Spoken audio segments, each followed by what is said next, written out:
तो इस वीडियो में अपन बात करेंगे व्हीटस्टोन ब्रिज, व्हीटस्टोन सेतु की। देखो व्हीटस्टोन ब्रिज क्या होता है।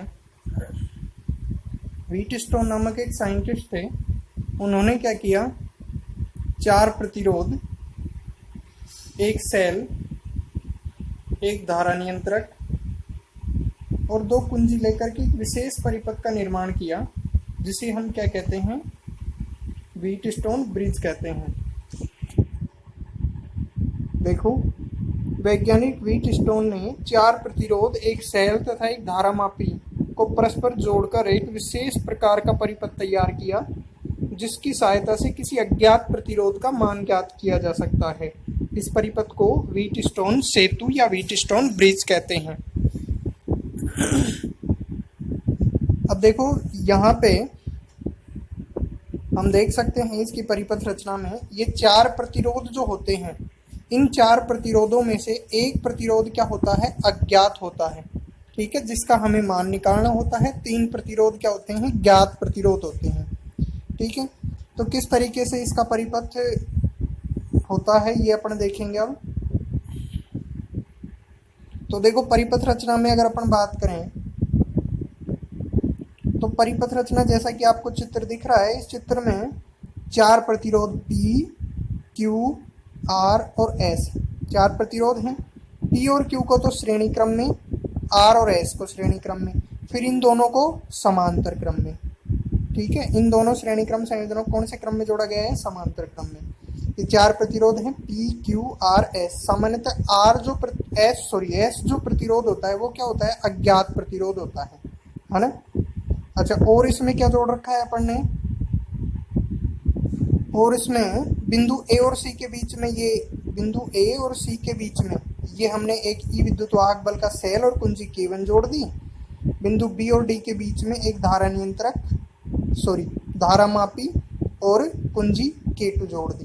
ठीक है, तो ये बात हो गई इसकी परिपथ रचना की। ठीक इसी तरीके से कुछ अपन ने इसमें लिखा हुआ है। अब अपन आगे देखें कि किस तरीके से ये व्हीटस्टोन ब्रिज जो है काम करता है। देखो, व्हीटस्टोन ब्रिज किस तरीके से काम करता है।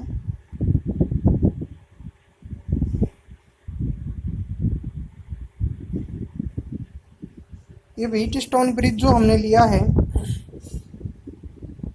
इसमें जब अपन कुंजी K1 में डॉट लगाते हैं या इस K1 को क्या करते हैं, ऑन करते हैं, तो होता क्या है, इस सेल E जिसका विद्युत वाहक बल E है, इसके द्वारा मुख्य धारा I प्रवाहित होती है।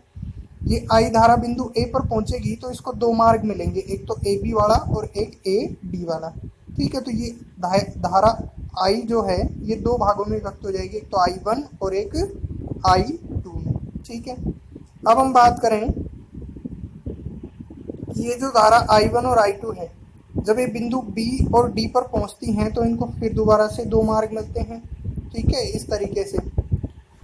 तो अब ये धारा I1 किस तरीके से, यानी कि धारा I1 का बंटवारा यहाँ पे किस तरीके से हो और धारा I2 का बंटवारा यहाँ पे किस तरीके से हो, ये बात डिपेंड करती है किसके ऊपर, पोटेंशियल डिफरेंस, या हम कहें कि विभवांतर, विभव के ऊपर डिपेंड करती है। अच्छा हाँ, इसके लिए हमारे पास में 3 स्थितियां हो सकती हैं। देखो, 3 स्थितियां क्या क्या हो सकती हैं। B पॉइंट पर विभव को माने अपन VB, B पॉइंट पर विभव को कितना माने, देखो B जो पॉइंट है उस पर विभव को अपन माने कितना, VB। इसी तरीके से D पॉइंट पर विभव को माने VD। अब 3 स्थितियां हो सकती हैं। पहली कंडीशन तो ये हो सकती है कि VB का मान क्या हो, VB का मान ज्यादा हो, VB का मान ज्यादा हो, VB का मान VD से क्या हो, ज्यादा हो। ठीक है, तो VB का मान जब VD से ज्यादा होगा तो क्या होगा, देखो यहाँ पे हम ये कह रहे हैं कि VB का मान ज्यादा है, इसका मान VB का मान क्या है, ज्यादा है, और VD का मान क्या है, कम है। तो धारा का प्रवाह किस तरीके से होगा, B से D की ओर, और इस भुजा में, BD भुजा में जो धारा प्रवाहित होगी उससे अपन मान लेते हैं कितना, IG। ठीक है, यहाँ पे अपन ने RG क्या माना है, इसका गैल्वेनोमीटर धारामापी का प्रतिरोध माना है। ठीक है, अब ये जो I1 धारा आई, इसमें से IG धारा तो इधर चली गई और शेष धारा जिसको अपन मान लेते हैं कितनी, I3, ये धारा किस में प्रवाहित हो गई, BC में। और यहाँ पे अपन देखेंगे कि ये जो धारा I2 है इसका बिंदु D पर कोई बंटवारा नहीं होगा, यानी कि इस बिंदु D से धारा B की ओर ना जा करके केवल C की ओर जाएगी, यानी कि यहाँ पे क्या मिलेगी अपने को, I2 ही मिलेगी, यानी कि I4 किसके बराबर हो जाएगा, I2 के बराबर। ये पहली सिचुएशन हो गई। अब अपन दूसरी सिचुएशन की बात करें तो देखो दूसरी सिचुएशन में क्या होता है कि यदि हम मान लें कि भाई D बिंदु पर विभव जो है VD का जो मान है वो VB से क्या है, ज़्यादा है, VD का मान ज़्यादा है VB से। अब जब VD का मान VB से ज़्यादा होगा तो धारा की दिशा इस तरह, और ये धारा कौन सी, IG की डायरेक्शन ऊपर की ओर हो जाएगी, यानी कि D से B की ओर। अब क्या होगा, ये जो I2 है इसमें से IG धारा तो ऊपर चली जाएगी और शेष धारा I4 इधर C की ओर चली जाएगी, यानी कि C भुजा में चली जाएगी। और हम ये देखेंगे कि I1 जो धारा है उसका B बिंदु पर कोई बंटवारा नहीं होगा और ये सीधी हमें मिल जाएगी इस तरीके से, यानी कि I3 बराबर क्या मिलेगा इस सिचुएशन में, I1 के बराबर। दूसरी सिचुएशन ये हो गई। अब तीसरी सिचुएशन की बात करें, हम ऐसा मान लें कि VB का मान किसके बराबर है, VD के बराबर है, यानी कि B बिंदु पर विभव किसके बराबर है, D बिंदु पर विभव के बराबर है। ठीक है, यानी कि B बिंदु पर विभव और D बिंदु पर विभव क्या है, समान है, इन दोनों पॉइंट के बीच में कोई भी विभवांतर नहीं है, तो क्या इसमें धारा प्रवाहित होगी, तो इसमें धारा प्रवाहित नहीं होगी। अब जब इसमें धारा प्रवाहित नहीं होगी तो ये I1 सीधी अपने को इस तरीके से मिल जाएगी, यानी कि I1 बराबर क्या हो जाएगा, I3, और ये I2 सीधा बिंदु C पर मिलेगी अपने को। ठीक है, D से होती हुई इस तरीके से, तो I2 बराबर क्या हो जाएगा, I4 के बराबर हो जाएगा। ठीक है, तो हम ये देखते हैं ये वाली जो स्थिति है इसे अपन कहते हैं संतुलन की अवस्था। क्या कहते हैं इसे अपन, संतुलन की स्थिति कहते हैं। ठीक है, अब संतुलन की स्थिति में हम ये देखते हैं कि I1 किसके बराबर है, I3 के बराबर है, I2 किसके बराबर है, I4 के बराबर है। ठीक है, तो यहाँ पे ये जो बीच वाली भुजा है BD है ना, या हम इसको चतुर्भुज का विकर्ण कह सकते हैं, तो इसमें कोई धारा प्रवाहित नहीं होती है, तो मतलब ये ब्रिज की तरह काम करता है, सेतु की तरह काम करता है, इसलिए इस परिपथ को हम क्या नाम देते हैं, सेतु परिपथ नाम देते हैं, या व्हीटस्टोन ब्रिज परिपथ नाम देते हैं। ठीक है, तो संतुलन की अवस्था का प्रतिबंध अब अपने को ज्ञात करना है। संतुलन की अवस्था क्या होती है, ये बात अपने को समझ में आई। देखो ये तीन स्थितियां जो मैंने अभी बताई वो अपने को अपन ने यहाँ पे लिखी हुई है। अब अपन बात करते हैं संतुलन की अवस्था।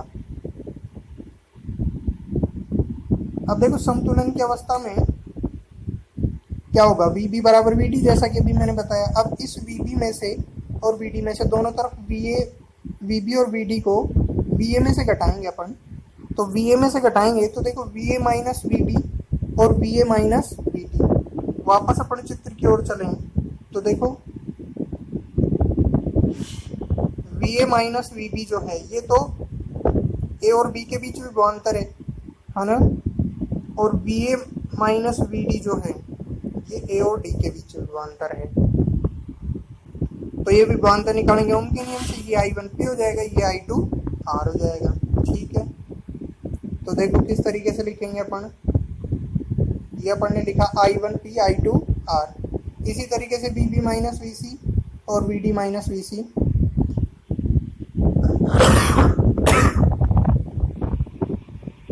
यानी कि अब VB और VD में से क्या घटा दिया, VC घटा दिया।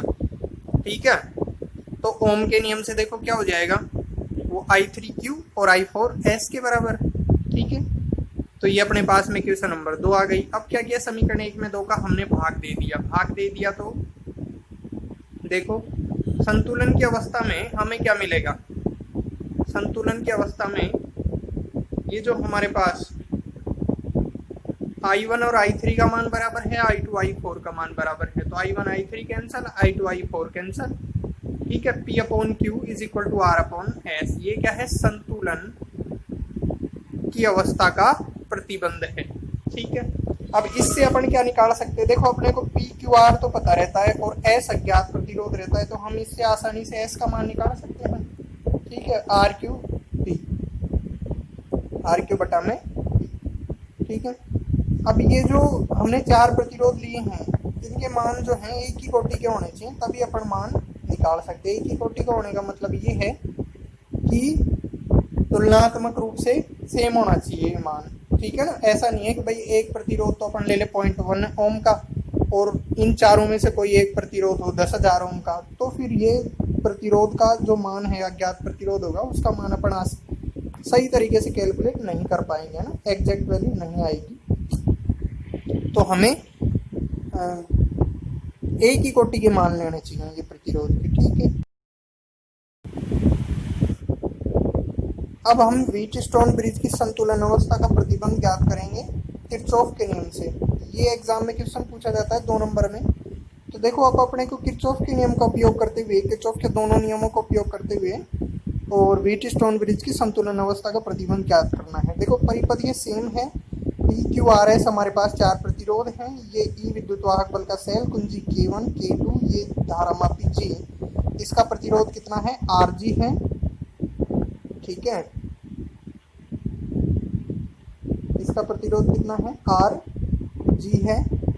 इसी तरीके से ये परिपथ में प्रवाहित मुख्य धारा है, ये AB भुजा में I1 धारा, AD भुजा में I2 धारा। ठीक है, अब हम ऐसा मान रहे हैं कि भाई इधर ये IG धारा प्रवाहित हो रही है, इसमें I3, और ये जो CD भुजा है इसमें कितनी धारा प्रवाहित हो रही है, I4 धारा प्रवाहित हो रही है। ठीक है, परिपथ सेम है। यहाँ पे अपने को किरचॉफ का नियम अप्लाई करना है। तो देखो सबसे पहले अपन संधि नियम अप्लाई करेंगे। तो संधि बिंदु B की बात करें अपन, ये जो संधि बिंदु है B, अब इसमें अपन देखें तो 3 धाराएं हैं, I1, IG और I3। तो हम ये देखते हैं कि IG और I3 तो इससे बाहर निकल रही हैं और I1 संधि की ओर जा रही है। तो IG और I3 तो नेगेटिव हो जाएगी, I1 कैसी हो जाएगी, पॉजिटिव।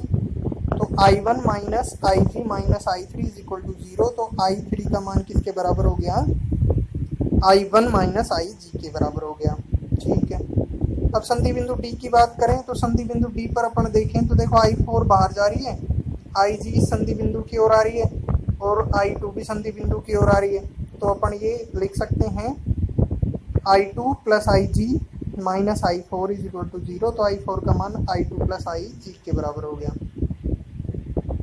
ठीक है, अब किरचॉफ के द्वितीय नियम की बात करें अपन, देखो यहाँ पे अपन ने लूप लिया है। किरचॉफ का द्वितीय नियम किसी भी बंद परिपथ में लागू होता है, लूप में लागू होता है। तो देखो अपन ने 2 लूप माने हैं यहाँ पे।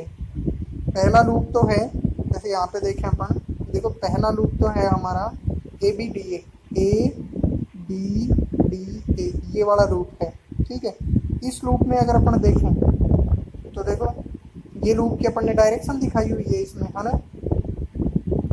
तो विभवांतर I1P, ठीक है, विभवांतर कितना, I1P plus IGRG minus I2R is equal to 0। ये माइनस क्यों, क्योंकि लूप की डायरेक्शन के विपरीत दिशा में अपने को I2 मिल रही है। सेम ऐसे ही अपन क्या करेंगे, BCDB, ये लूप BCDB है, ये वाला जो लूप है ये क्या है, BCDB है। इसमें अगर अपन देखेंगे तो देखो I3Q minus I4S minus IGRG is equal to 0। ठीक है, अब अपन क्या करेंगे, इसमें ये वाली जो इक्वेशन हमारे पास में है इसमें I3 और I4 का मान रख देंगे। I3 और I4 का जब मान रखेंगे अपन तो देखो ऊपर वाली इक्वेशन से रखेंगे, I3 का मान I1 माइनस IG, ठीक है, I3 का मान I1 माइनस IG, I4 का मान है I2 प्लस IG। ठीक है, ये मान रखेंगे तो यहाँ से I1 minus IGQ, I2 plus IGS minus IGRG, समीकरण नंबर हो गई 4। अब देखो व्हीटस्टोन ब्रिज की संतुलन अवस्था में क्या मिलता है अपने को, IG का मान जो है 0 के बराबर मिलता है, क्योंकि ये जो बीच वाली भुजा जो अपन ने खींची है BD, है ना, इसमें धारा प्रवाहित नहीं होती, यानी कि विकर्ण जो है इस चतुर्भुज का, इसमें धारा प्रवाहित नहीं होती। ठीक है, तो ये समीकरण 3 और 4 जो मिली अपने को, इसमें IG बराबर जब अपन 0 रखेंगे देखो हमें क्या मिलेगा, ये I1P is equal to I2R और I1Q is equal to I2S। समीकरण 5 और 6, 5 में 6 का भाग देंगे तो देखो I1 से I1 कैंसिल और I2 से I2 कैंसिल, तो हमारे पास में आ जाएगा ये P/Q is equal to R/S। ठीक है, ये क्या है, व्हीटस्टोन ब्रिज की संतुलन की अवस्था का प्रतिबंध है।